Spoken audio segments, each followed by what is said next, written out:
Something big is happening, and your case just became a federal priority. Sir, we're close to making arrests. But there's been development. NSA intercepted communications suggesting Story's organization has infiltrated military contractor networks through a decades honey trap operation. This isn't just about construction corruption anymore. Lauren felt the case expanding beyond her original scope. The kind that compromises national security. We're sending additional resources. But I need you to accelerate your timeline. If suspects federal involvement, you'll start eliminating evidence and witnesses. As the call ended, Lauren realized she was racing against multiple clocks. Malcolm's growing paranoid pressure for results, and whoever was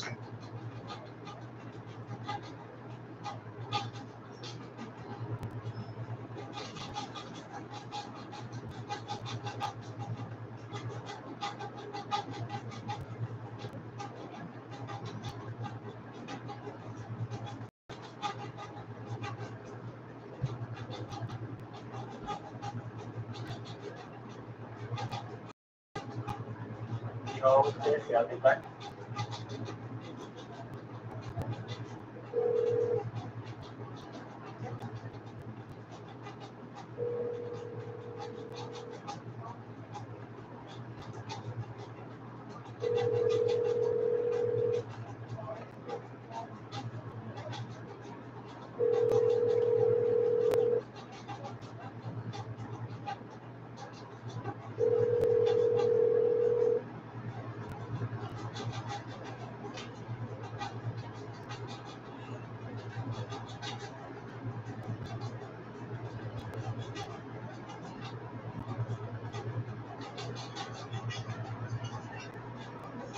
conducting their own parallel operation against Story's organization.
Meanwhile, in a safe house across town, Barbara Adams sat across from Miguel Mack, studying the man her brother Rick had recommended for protection.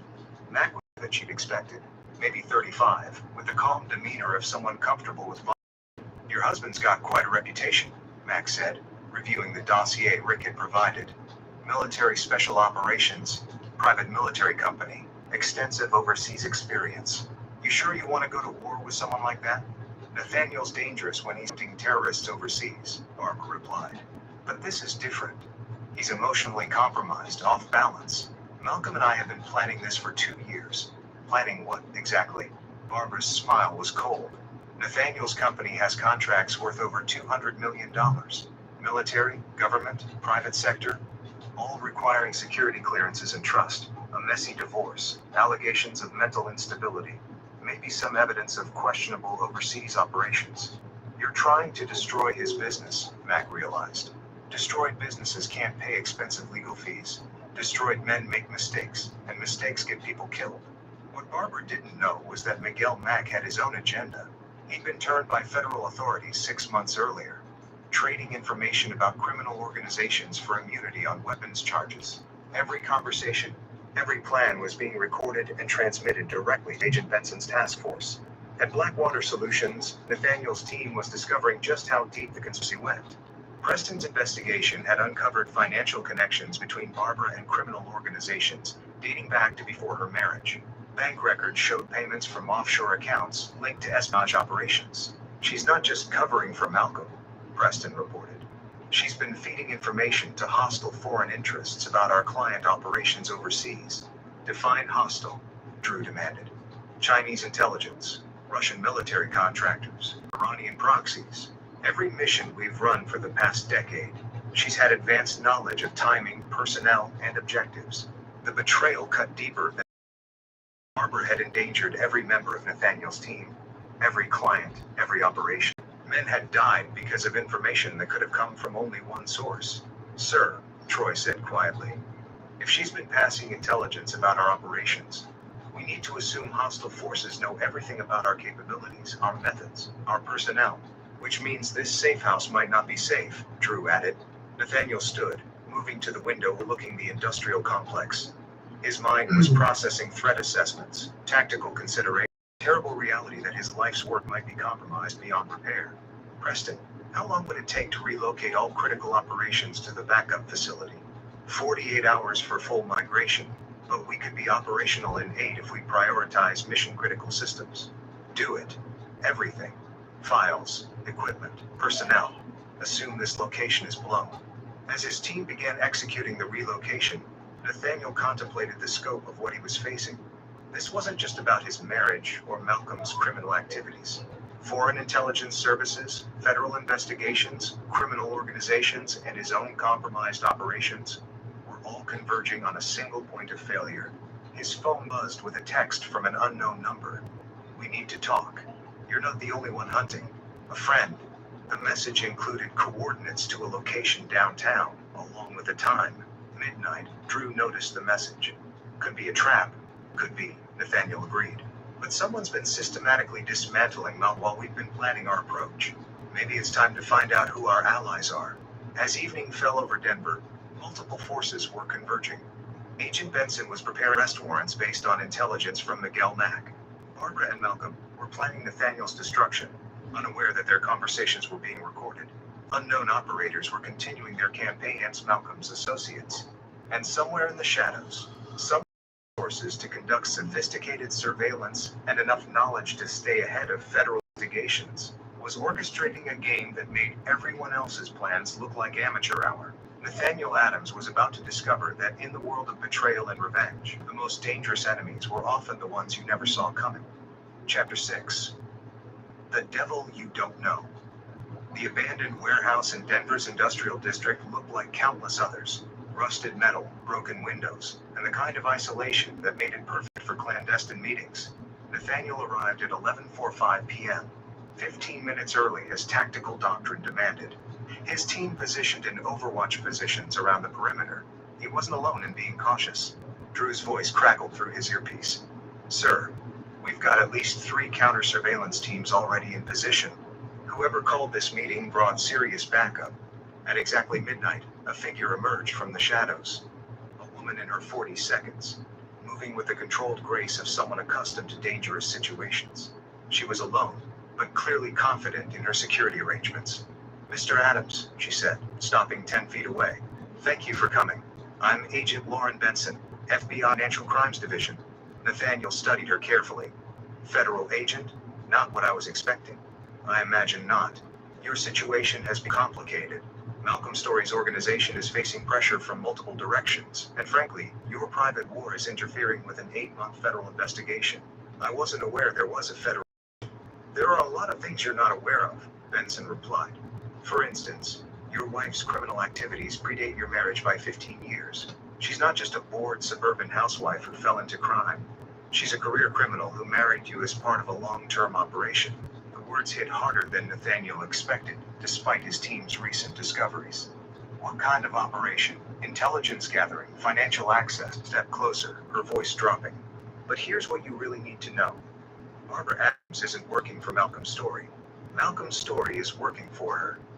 The revelation reframed everything. Malcolm wasn't the predator who'd seduced Nathaniel's wife. He was another pawn in a game that Barbara had been playing for decades. The construction business, the money laundering, even the Kowalski connections. They all trace back to Barbara. She's been using your marriage as cover while building a criminal empire that spans 3 states. Nathaniel's tactical mind processed the implications. And now her operation is falling apart. Federal heat. Your unexpected return.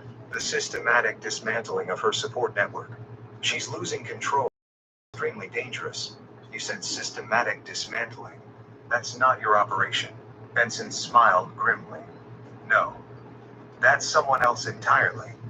We've been trying to identify who's been conducting psychological warfare against Story's organization.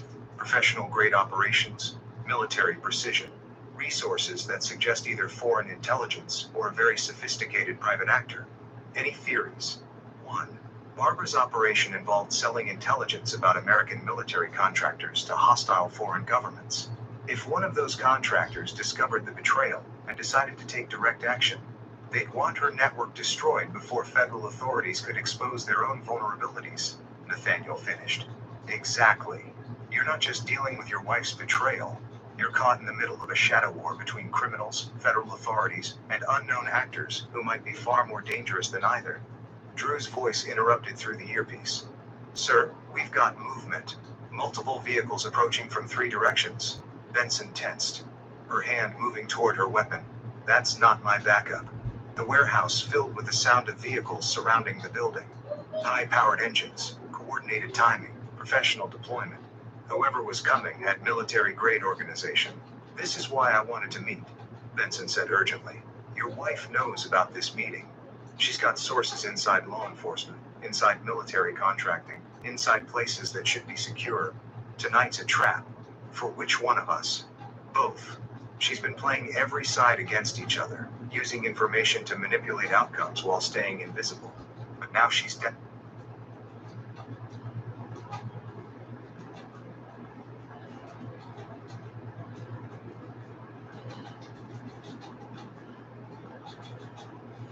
Yo, Jesse, I'll be back.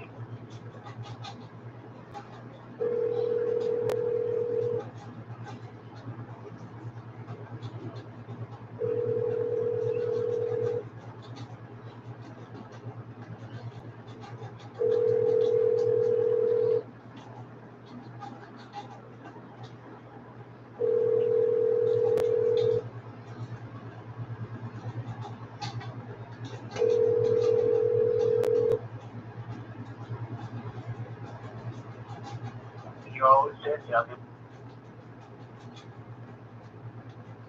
Desperate and desperate people make terminal mistakes. The warehouse doors burst open simultaneously from 3 directions.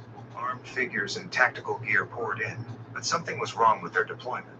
They weren't coordinating like professional operators. They were moving like criminals with military equipment. Federal agents, Benson shouted, drawing her weapon. Drop your weapons. The response was immediate gunfire, but not aimed at her. Aimed at Nathaniel. This wasn't an arrest operation. It was an assassination attempt designed to look like a federal raid gone wrong. Nathaniel dove behind concrete barriers as bullets sparked off metal and concrete around him. His earpiece crackled with Drew's urgent voice. Sir, these aren't federal agents.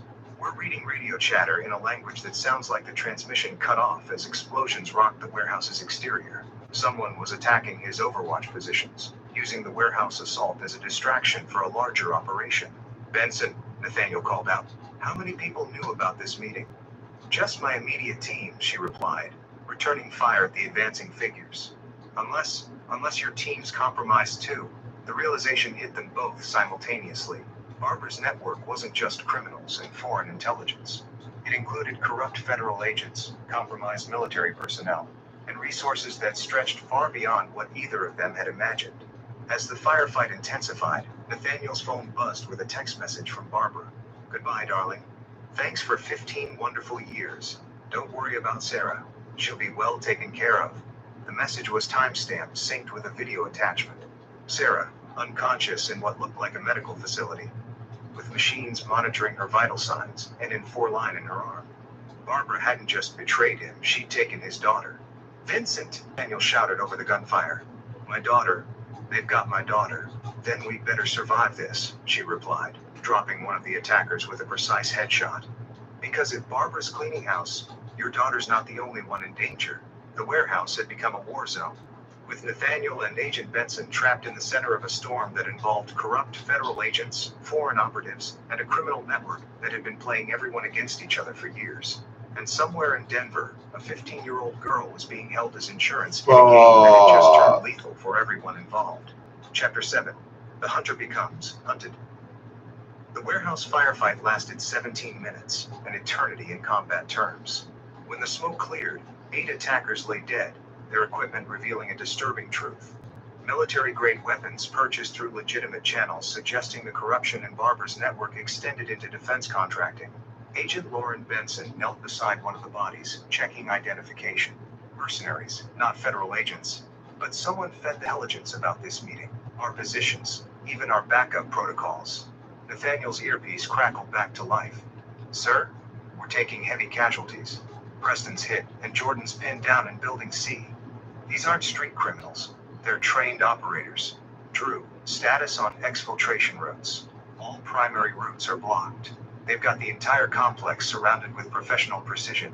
This is a coordinated elimination operation. Benson looked up from the body. Mr. Adams, I need you to understand something. This level of coordination, the intelligence they're operating with, the resources. Your wife isn't just connected to criminal organizations. She's running a full-scale intelligence operation with foreign backing. Chinese, Russian, both based on the equipment signatures. She's been selling American military intelligence to multiple hostile governments, while using your marriage as cover. Your daughter isn't just leverage. She's a potential asset for foreign intelligence services. The implications hit Nathaniel like physical blows. Asset. Barbara had been grooming their daughter for recruitment from birth.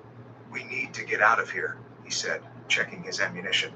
My team's secure facility has hardened communications. We can coordinate a rescue operation from there. Negative. My backup teams have been monitoring federal law enforcement frequencies. There are arrest warrants being issued for you and your entire team. Charges include arms trafficking, mercenary activities, and conspiracy against the United States. Based on what evidence? Evidence that Barbara has been fabricating for years. Financial records showing payments from hostile governments, audio recordings of conversations that never happened, documentation of weapons sales to terrorist organizations.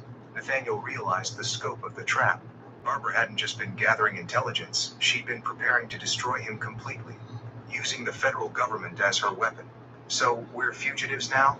Only if we play by her rules, Benson replied. But I've got 8 months of investigation into her network, including communications intercept, prove the evidence against you is fabricated. The problem is getting to federal authorities who aren't compromised. An explosion rocked the warehouse as their attackers began using heavier weapons. Through the windows, Nathaniel could see vehicles that looked like federal law enforcement. But given the night's revelations, appearances meant nothing. Sir. Drew's voice was urgent through the earpiece. We've got incoming helicopters with federal markings, but they're not broadcasting proper identification codes. Recommend treating as hostile. Agreed. Initiate Shadow Protocol. Shadow Protocol was Blackwater's ultimate contingency. Complete operational security breakdown. Assume all communications compromised. Operate as if surrounded by hostile forces with unknown capabilities. Benson frowned. What's Shadow Protocol? Something we hope never to use on American soil, Nathaniel replied. We're going completely dark. No phones, no radios, no digital communications. If Barbara's network includes compromised federal agents, then normal law enforcement channels are hostile territory. Then how do we coordinate a rescue operation for your daughter? Nathaniel's smile was cold. The same way we've been conducting operations in hostile territory for 15 years. We hunt, but first they had to escape the warehouse alive. The attackers were closing in with systematic precision, and the helicopters were deploying additional personnel, professional tactics, unlimited resources, and the apparent backing of corrupt federal authorities. Benson, your investigation. Who else has copies? My partner, Agent Ogden, and Assistant Director Morrison in Washington. But Morrison was the one who accelerated our timeline, which means he might be compromised too. Barber's had 16 years to identify and cultivate sources throughout the federal government. The warehouse was becoming untenable. Smoke from explosions was making breathing difficult, and the attackers were using thermal imaging to track their positions. Within minutes, they'd be overwhelmed. There's another option, Benson said reluctantly. My investigation uncovered communications about a rival faction within Barbara's network. Someone who's been systematically eliminating her associates over the past week. The unknown operators who've been hitting Malcolm's people, not unknown anymore. based on intercepted communications. It's a Chinese intelligence cell that Barbara double-crossed. They paid her for exclusive access to American military intelligence, but she's been selling the same information to Russian and Iranian contacts. So we've got Chinese intelligence operators conducting their own war against Barbara's network, and they want her eliminated as much as you do, probably more. Betraying foreign intelligence services tends to have permanent consequences. The sound of approaching footsteps made both freeze. Multiple teams were converging on their position with professional coordination. In seconds, they'd be overrun. Vincent, can you contact the Chinese operators? Are you suggesting what I think you're suggesting? I'm suggesting that sometimes the enemy of your enemy is the ally you've got. And right now, I care more about getting my daughter back than I do about geopolitics. That's treason, Mr. Adams. Only if we get caught. Only if the government we'd be betraying isn't already compromised by the same people we're fighting. As armed figures appeared at the warehouse entrances, Nathaniel Adams made a decision that would have been impossible for the patriotic soldier of a week ago. Had been built on lies, and his daughter's life hung in the balance. Sometimes survive meant making deals with devils you'd never imagine meeting. Chapter 8. Enemy of my enemy. The Chinese safe house looked like any other Denver apartment building from the outside, but the interior revealed a sophisticated intelligence operation that made Nathaniel reconsider everything he thought he knew about foreign espionage on American soil. Agent Lauren Benson sat across from Colonel Chin Wei, a woman in her 50s, whose calm demeanor barely concealed years of operational experience. They'd escaped the warehouse through intervention that came from an unexpected source. Chinese operatives who'd been monitoring Barbara's network far longer than anyone realized. Mrs. Barbara Adams has been playing a very dangerous game, Colonel Chun said in perfect English. She accepted payment from 3 different intelligence services for the same information, believing she could maintain the deception indefinitely. How long have you been tracking her? Benson asked. 18 months. Initially, we believed she was simply a well-positioned asset with access to American military intelligence. The discovery that she was simultaneously working for Russian and Iranian contacts changed our assessment significantly. Nathaniel studied the woman across from him. Enemy or ally? She represented his best chance of finding Sarah. What do you want from us? Mrs. Adams has become a liability that threatens ongoing operations in multiple countries. Her network's exposure will compromise Chinese assets throughout your government and military. She must be eliminated before federal authorities can fully investigate her connections.